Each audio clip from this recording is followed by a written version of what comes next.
Welcome everyone, join us today as we honor the memory of Wells Kelly, a gifted drummer and founding member of Orleans, whose talent shaped timeless hits like Dance With Me and Still the One. So let's dive in. Wells Kelly, born April 7, 1949, in New Orleans, Louisiana, United States of America.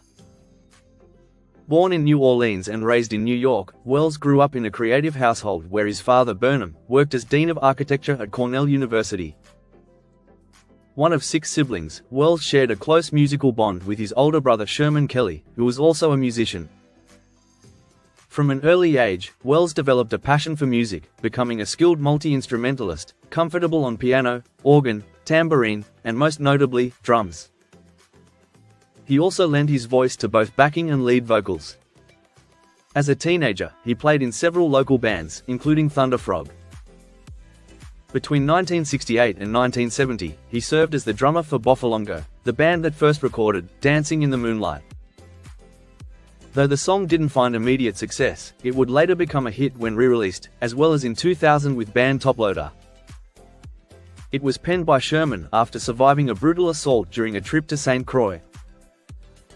In 1970, following the breakup of Boffalongo, its members split off into 2 emerging bands, King Harvest and Orleans. Wells became part of both, starting with King Harvest from 1970 to 1971. The original members of King Harvest had formed the group in 1969 while attending Cornell University in New York. Over time, the band relocated to Paris, and Wells soon joined them there. Once settled, King Harvest gained attention by winning a local rock and roll talent contest. In 1971, they were invited to compose and perform songs for the French film Le Feu Sacré, which went on to represent France at the Cannes Film Festival that year. During this period, the band also recorded and performed under various aliases, such as E. Rodney Jones and the Prairie Dogs.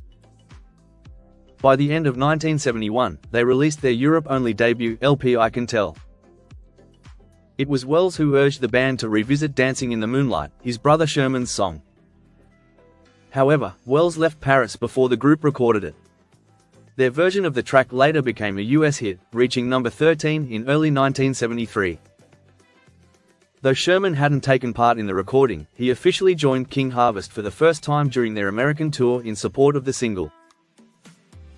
In 1972, Wells co-founded the band Orleans, alongside John Hall and Larry Hoppen. He had first crossed paths with Hall in the late 1960s when they played together in a group called Thunder Frog, and appeared on Hall's debut solo album Action, released in 1970.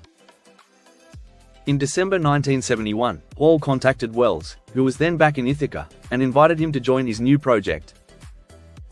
Wells agreed, with the condition that he play piano instead of drums.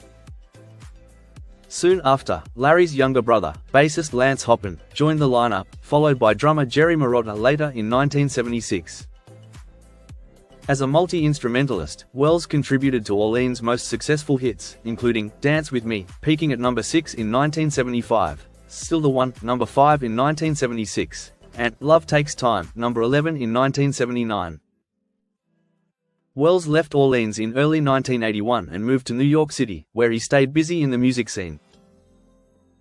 That year, he joined Steve Forbert's Flying Squirrels and also performed with vocalist Anne Lang, wife of Michael Lang, the original Woodstock producer. He later recorded with trumpeter Matt Jordan's Future Band, forming a close friendship with Jordan along the way.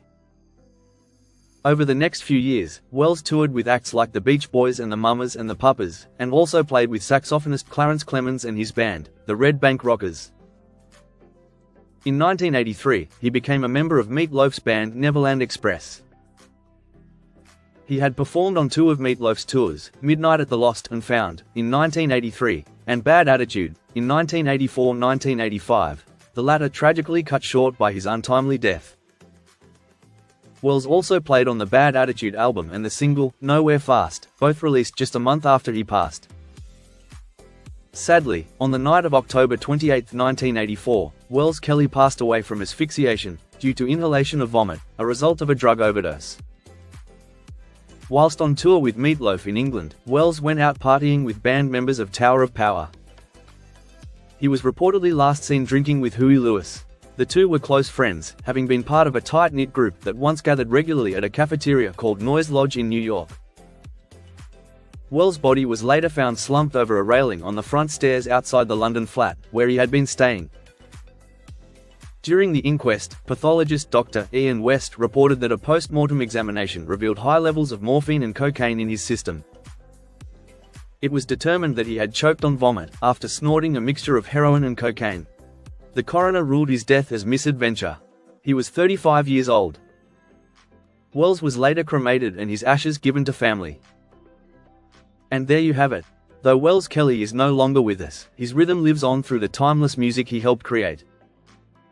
From his early days with Boffalongo and Orleans, to his powerful final performances with Loaf, Wells' legacy as a passionate multi-talented musician is forever etched in rock history and the hearts of fans all over the world. Thank you for watching. Don't forget to like and subscribe for more videos just like this. Take care and bye for now.